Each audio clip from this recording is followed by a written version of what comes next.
I think for both Pete and myself, the most important thing about this row is the purpose behind it.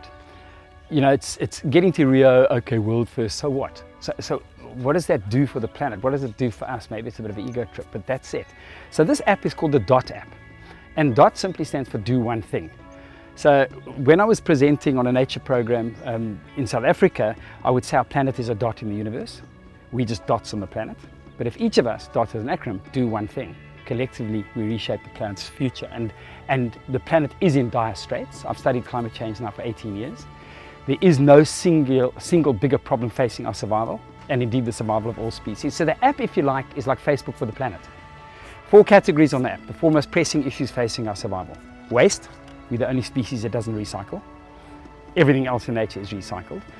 Water, from seawater, ocean acidification, to overfishing, to fresh water, as we know in South Africa, we're in dire straits with droughts.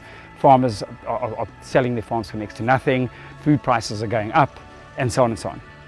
So that's the second category. The third one is energy, obviously. So since the Industrial Revolution, 160, 70 years, we've made this planet go pear-shaped.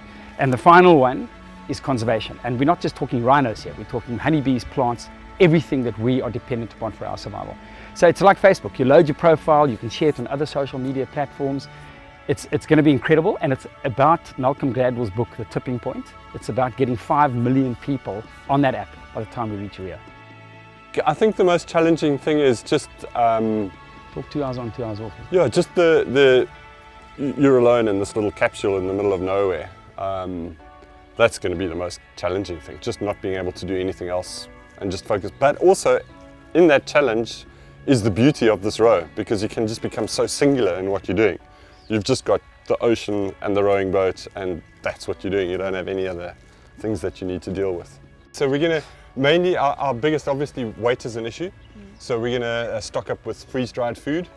So about 70% of the food will be freeze-dried, the other 30% will be wet rations. So food that we don't need to mix with water. Because if our water maker breaks or if we run out of water, at least then we've got food that doesn't need water to be put in it. So 30% wet rations, 70% dry rations. So it's as light as we can go. We will also have obviously snacks and treats that we will, so every 100 miles we'll treat ourselves. That's something to look forward to, something that we're going to use as a little bit of a motivator. Every 100 miles we'll crack open something, I don't know, whatever we decide will be good and happy food. So we'll have that kind of food on board as well. And then you mentioned the toilet. It's a bucket. It's a bucket. So you can go over the side of the boat, or pee in a bottle and throw it over the side of the boat. Or when you go to the toilet, you just have a bucket that you fill with that much water and sit in it like a toilet. So it's got to be a sturdy one, obviously. I think the best thing is to look after yourself physically while you're there. Make sure you clean yourself. You know, you're got a lot of salt water around you, a lot of salt all the time. Your hands can get into quite a state. Everywhere where the sun doesn't shine can get into quite a state. And if you let yourself go physically like that, it can become quite a tough row mentally. And you want to try and minimize the mental stress as much as possible.